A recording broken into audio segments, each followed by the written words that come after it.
تاسو جمعات ته ځو خو که د یو خبرې نه موږ او تاسو خبر نه کوو موږ اوس یې په بل سړي پسې روانه کړي چې دا په دې طریقه ده او دا په دې ده او دا په دې ده. نو زه تاسو ته دا خبره کوم چې موږ او تاسو ته د خونې او یا د تقریر او یا د بیان د دې ضرورت نشته. خو لنډه خبره دا ده چې ورځې بمبر راځي او هغه کلمه موږ او تاسو الحمدلله ډېره په اسانه باندې موږ او تاسو ته ځکه د مشرانو یو قول دی چې د مور په غېږه کې مې راوشي هغه کلمه خو موږ او تاسو ویله خو دا کلمې د لاندې احکام چې دي هغه موږ او تاسو کوو خو په هغې باندې په صحیح معنی باندې غیبت نه موږ او تاسو خولې نه دمه کېږي. دغه شانتي د غلطو کارونو زمونږ او ستاسو خولې نه دمه کېږي. دغه شان د یو بل پسې د خبرو زمونږ او ستاسو خولې نه دمه کېږي. نو زه تاسو ته دا خبره کوم دا خو موږ په دې کې مخکې لاړو. زه تاسو ته ما دا وي چې د دې مدرسې ماشومان شکر الحمدلله چې دغه غالبا 60-70 ماشومان دي. دغه شان د قاري صاحب دی دغه ډېره زیاته کمزورې تنخواه ده او ډېره زیاته کمه تنخواه ده. اکثر دې کسان ته ویم چې دا قاري صاحب زموږ نه خفه نه شي او په دې ترتیب باندې موږ دا نه ویو چې یو سړی زموږ سره دي 15 ماشومان دي 4 دي 3 دي 2 دي خو چې د هغه تلفظ صحیح د قرآن حروف صحیح او قرآن چې ووایي نو چې بیا چې څوک تپوس کوي چې هغه په 15مه سپاره کې او 15مه کې او په 20مه کې او که 25مه کې د نوم ناموس لپاره نه چې د هغه نه څوک تپوس وکړي چې هغه په داسې انداز بل ورځ قاري صاحب نو زه راغلم د یو څو ماشومان نه ما د قرآن کریم څوک په 28مه څوک یو کم 30مه کې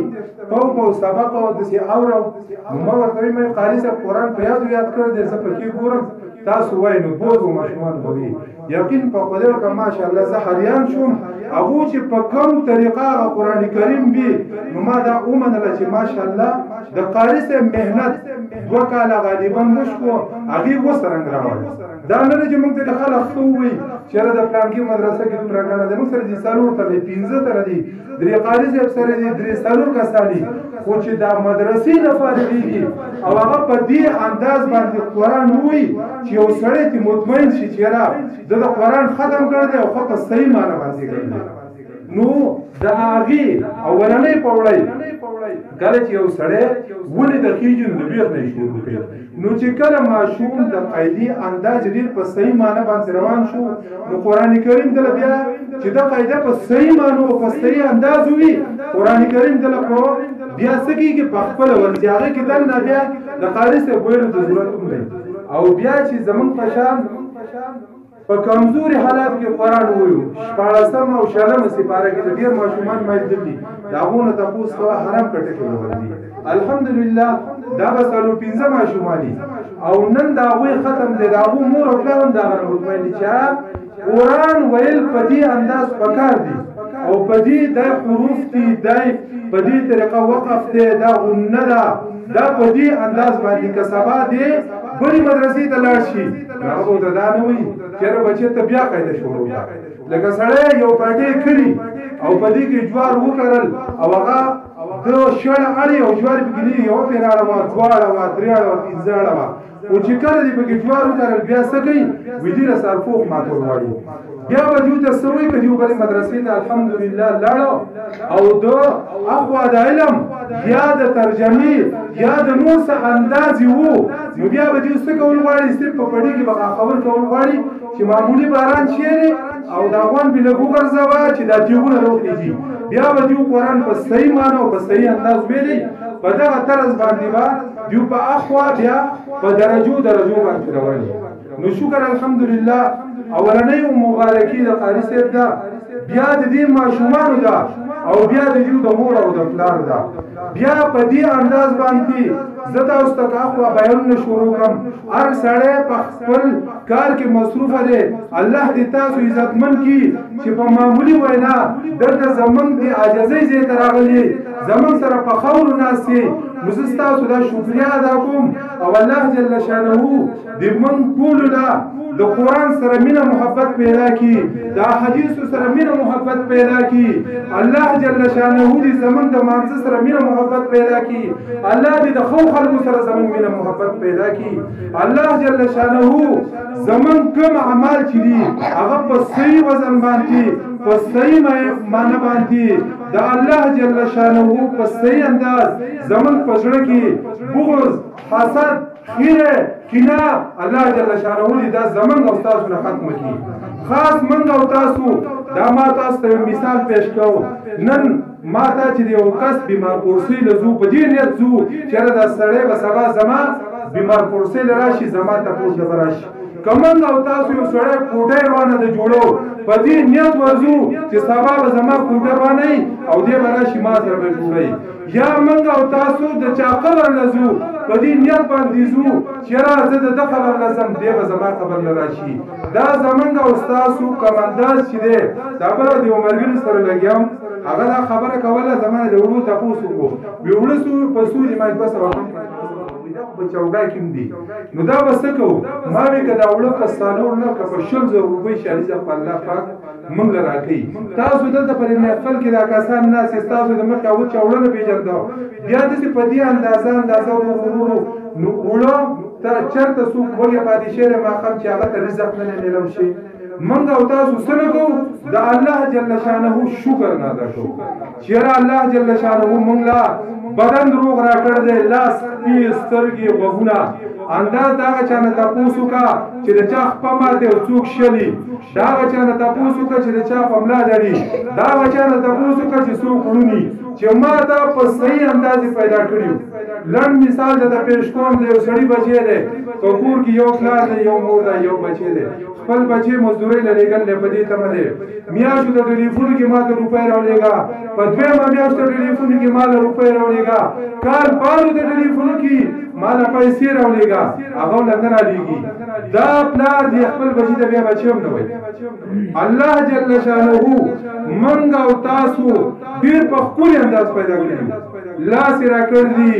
پیر را کړ دي وګونه را کړ دي په هر انداز او په هر اندامي جوړ پیدا کړو یو ورځ الله جل شانه د سیور کړه چې دا تمام مسلمانان بیمار کړه او یا د اسمان نه پکاړي روان لګل دا چې چرته هم نکېږي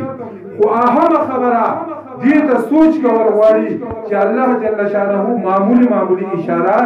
انسان ته خی چې انسان په غلطه او سم شای انسان په غلطه او سم شای نو خبره ما ته استاد ماشومانو په دې انداز کوله الحمدلله زمون د ماشومان ټول زمون ورونه وراینا رونه دي شکر الحمدلله دې ځکه دوه کال شي دي یا سلاماسا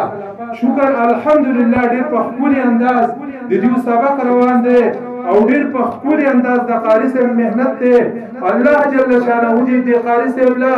عظیم شان اجر ورکړي چې دې زمون په دې مجبورۍ او په دې کمزورۍ کې د قاری سره چې لاړ شي د شل زرنه ډیر زرنه 30,000 روپۍ بیا شون پیدا کولای شي خو په دې انداز ډېر دلته ناشته چیرې د ماشومان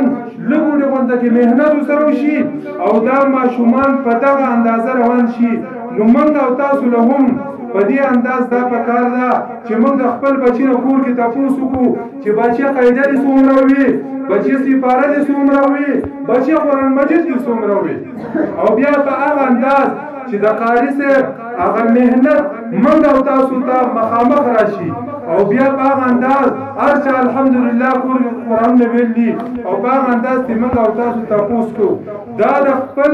او د دې قاری صاحب صفت نه کوم الحمدلله په دې انداز ما دنیا کسان لیدلي دا ما دوست د تکبر او د لوی لپاره وي چې د خلک دې د چاتو چات بیانونه او په اوچتو طریقو هغه روان دي چې دا موږ دسي کو دا موږ دسي کو نه موږ د خدای جزانان یو او دغه شانتي د قرآن خدمت وکړو چې یو سړی حدیث کریم کې راځي د مور او پلار کله چې وفات شي صدقه جاریه سره نیک عمل بچي یا زمونږ او تاسو دومره وس کو لګيږي چې موږ غاړي مدرسې جوړ کو یا غټ جمعهونه جوړ کو یا دغه شانتي پدارو کې یو غټ کار کو یا په ګویانو کې کار کو یا دغه شانتي روړونو کې کار کو هغه وس کو زمونږ او تاسو لګيږي خو چې خپل بچي په صحیح معنی باندې د قران کریم الفاظ او د قاعده الفاظ زده کی او بیا ما ته نو زاغون زمن وسوت وي زمن کړه وسوت وي زمن ته وي زمن رونو ته وي دا غي په ډیره جدا انداز دا غي په مزه او دا غي په خولي او دا نه ده چې ته قران کریم راواله او ختم کا او بس ما قران ختم کو بیا جو یا کو جامت کې ګیره خره یا ټوپۍ نه بسره یا خون نه بس یره دادا ما قران ویل نو موږ دې مشرانو لپاره کار دا چې کوم بچي په دین کې خطا سو پويږي چې قران کریم هغه په خان اندازه وي نو د دنیا ما تر وسه پوری احادیث کې نه لیدلي قران کې مې نه لیدلي چې یو سړی انجینر دی یو سړی د جاز پایلټ دی یو سړی وزیر اعظم دی او هغه جنت ته ځي دا من دی ولیدلي خدا زه بار اورم تاسو بار اورئ چې چا د قران کریم تلاوت یا قران کریم یاد کو داغه فضیلت تاسو ته معلوم ده او چې په ناظره وي نو الله جل شانه دا امور او پلار ته د تاج په سرای چې دا هغه رڼا به د زمر د نور او د سپوږمۍ له سیوای چې بیا امور او پلار استب دغه راولېږي مدرسې دا او چې بیا سره هغه قاری سره مهنت کوي نو هغه ته وسومره ثواب ملاويږي بیا دغه بچي چې هغه لختي وهي پلختي وهي او دغه شان پاغه باندې غوونه نسی بیا پاغه باندې دغه سختي هغه برداشت کوي او د قران وی چې دغه وسومره اجر عظیمي نو الله جل شانه دې موږ او تاسو لا په دې معمولی خبرو کې غلطي شي نو الله دې موږ له معافي وکړي او الله جل شانه موږ او تاسو لا په دې عمل کولو توفیق راکړي واخر دعوانا الحمدلله